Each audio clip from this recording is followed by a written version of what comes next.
So here we have the story of Abraham. Abraham has a child called Ishmael with Hagar, because Abraham was unable to have children with his wife Sarah. Sarah suggested, have a child with Hagar, and they give birth to a child called Ishmael. Then, miraculously, Abraham and Sarah are able to have a child, and they do have a child later called Isaac. Isaac and Ishmael are an interesting study, because they would both be progenitors of nations to come. Ishmael is the father and ancestor of the Arab and later Muslim world. Isaac, the ancestor and father and patriarch of the Jewish world. And the plot thickens, which we'll talk about in coming weeks, because Isaac would have two children, twins, Jacob and Esav, and Esav is the ancestor and father of Rome, of the Western Roman Christian world. So we're focusing on what is this week's chapter that talks about Isaac and Ishmael, but you see how the plot thickens, how it broadens. And when you can understand that they were in conflict, it can help us understand how their children and descendants that ultimately became nations of their own have conflicts, because they did begin with ideological, spiritual conflicts. So that's what we're going to talk about right now. This feud between Ishmael and Isaac, half brothers, both shared a father called Abraham, two different mothers. And you find that Sarah, the mother of Isaac, tells Abraham, Ishmael is a bad influence on Isaac, I want you to send them away. And he does. He doesn't want to, but he sends Ishmael and his mother Hagar away. God protects them, but they were sent away. What was the conflict there? And it doesn't really state it. It just says there was something going on. But when you look into the soul, the spiritual and mystical and esoteric teachings, you discover Abraham had done something revolutionary, pioneering. Abraham introduced the idea that life is not egocentric, but God-centric. In simple English, we're not here just to serve ourselves. We're here to serve others, to serve a higher cause, to experience a higher state of consciousness, and to connect to a higher reality. This was a pioneering and trailblazing approach to life, because it countered everything that was going on in his world. The pagan world focused far more on control and power, materialism, and success on that level. You can say it's not surprising, we still have that conflict, don't we? But Abraham did introduce the father of monotheism, the father of all nations, became the patriarch, became the prophet that all major religions follow. Of course, Judaism first, Christianity and Islam, and even they say Buddhism. You have words like Brahmin and other words, many words that seem to associate with a Brahmin as an Abraham, which isn't surprising because the Bible does talk about Abraham sending his children with a certain set of beliefs and philosophies to the east. However you turn it, Abraham is a key figure in understanding the future of the world. Because had Abraham introduced the concept, as we're told, of justice, of virtue, of kindness, of compassion, that yes, we forego our own personal comforts and our own self-interest for being virtuous, being kind. That's what Abraham dedicated himself and his family to. So here he has two children, Ishmael and Isaac. Seemingly all's good. They're both following Abraham's path. It should lead to only harmony and beautiful peace. And yet it wasn't so simple, because Abraham did live in a time of tensions. What that means is the material world was not ready to just surrender to spirituality and to higher consciousness. Maybe they would if it was on their terms. Back to control. How do you deal with a world, a material world that's hostile to spiritual, ethereal, and refined values? So there are three ways. You can ignore it, which obviously is just avoiding the issue. You can go to war with it, or you learn to transform that world. I should say there's another path, a path of asceticism, which is not just avoidance, but finding a life on a mountain where you avoid the challenge. But it's still a form of avoidance but it is a path. It's a path of asceticism. I should go with Ishmael and Isaac, both chose different paths. Ishmael was the warrior. He was a much more stronger path. And because of his religious passion, actually, you see, Ishmael actually comes from the word Yishmael, God should listen. Because Ishmael was a man of prayer, as his mother was. They prayed. And the fervor of passion and religion saw the world around them as a conflict, and therefore went with a far more, a very aggressive approach. That's why it says Ishmael, it says, Yodeh Bakol V'yad Kol Boy, his hand is everywhere and everything within him. A type of no boundaries. Now, I should say war is not really the right word, because that really reserved for his son-in-law. Later we learn about Esau as the warrior. But Ishmael also inherited from Abraham a type of love, a deep love. But love needs to be disciplined. And for Ishmael, the boundaries were not there. And therefore, there was a confusion between the spiritual values and how do you actually integrate them into the world around you.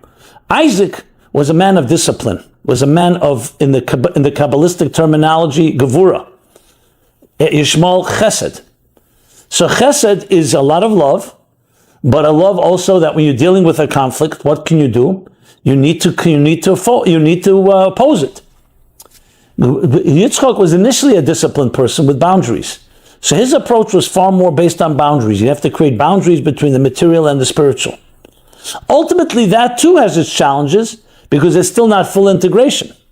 But Ishmael and his half-brother Isaac each had different approaches, and therefore in their personal lives there was also a conflict. The conflict between Chesed and Gvura. Abraham's Chesed was a Chesed that was a very humble Chesed. Ishmael's Chesed and love was a very aggressive Chesed. And whereas Isaac was far more disciplined. In our own lives, what do you do when you have this challenge? Let's say your child comes home from school and did something wrong. You can go with an approach that basically ignores it, or just you pour on love, but without boundaries, and therefore you can create a spoiled child. Love is beautiful, but it has to have boundaries. You can take the other approach, discipline. Isaac's approach. Discipline also needs to be boundaried, because too much discipline without love won't work as well. And these two conflict with each other when you don't have the proper balance. And hence, they could not get along with each other.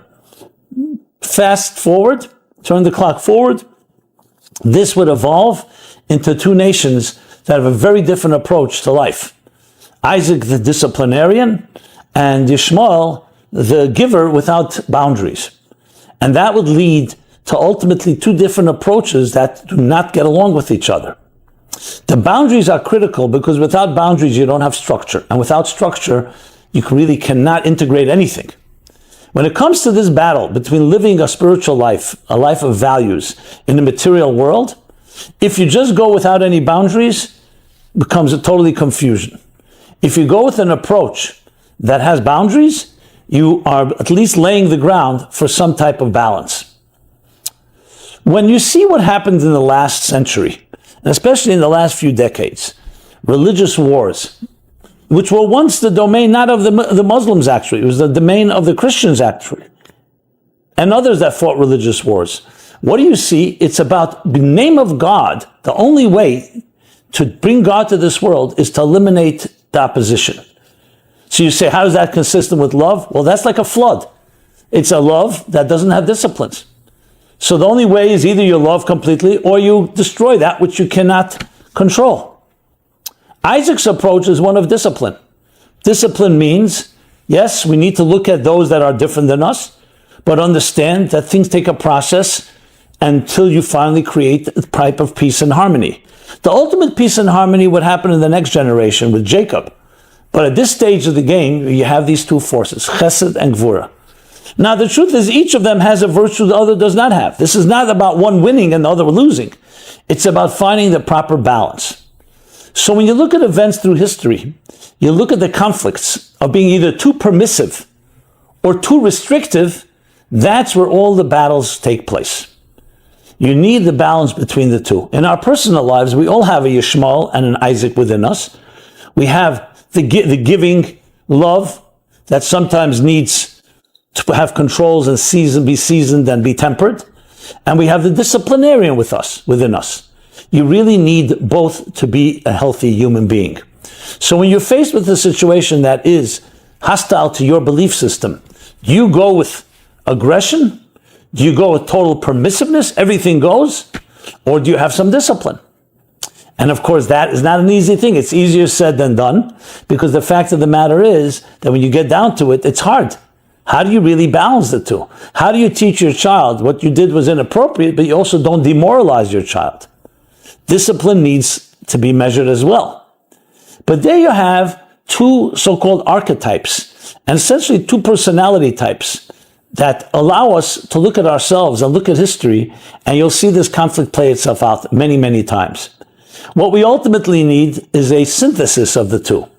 And that will come in the next generation, when Esau and Jacob will confront each other, where there you'll have the confrontation of total aggression and war, without the chesed, and Jacob the balance, the harmony, and the beauty that brings together the love and the discipline.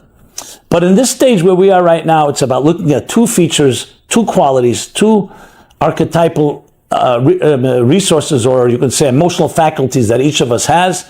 And one is the giving, but you need to know when to stop giving, and discipline, and knowing when discipline also needs to be controlled. And both of them, when they faced head on without that balance, will be a conflict. And that conflict plays itself out throughout history and in our personal lives. This is, in a nutshell, a bit of this family feud and how its implications as it developed throughout history. As we continue this story, you'll see how this all comes to life in so many different ways in our own times. As I said, both on a microcosm and a macrocosm, on a personal level and on a cosmic level. And the key is obviously to get to the root. Once you know the root, what can we do to temper the unbridled love of Ishmael, and to as well use a healthy form of discipline and bring the two together, that these two brothers can live side by side, which ultimately does happen. Later on, Ishmael does reconcile with Isaac in the latter part of their lives. So, my friends, let us all look at these two forces within us and try to find ways to balance it within ourselves. And when we do that on a microcosmic level, it has a ripple effect that can allow it also to spread and express itself in the larger world, the butterfly effect. Thank you so much. This is Simon Jacobson, Meaningful Live, every Sunday at 3 p.m. Eastern Time, but it's recorded, and you can look up into the archives on all the different platforms and channels. Please share your thoughts, your feedback, your comments, as well as any questions you may have. Share with friends, share with others. It's always an honor and pleasure to speak to you. Simon Jacobson here. Everyone be well, be healthy. Balance that chesed and gvura, that love and discipline within yourself. Thank you.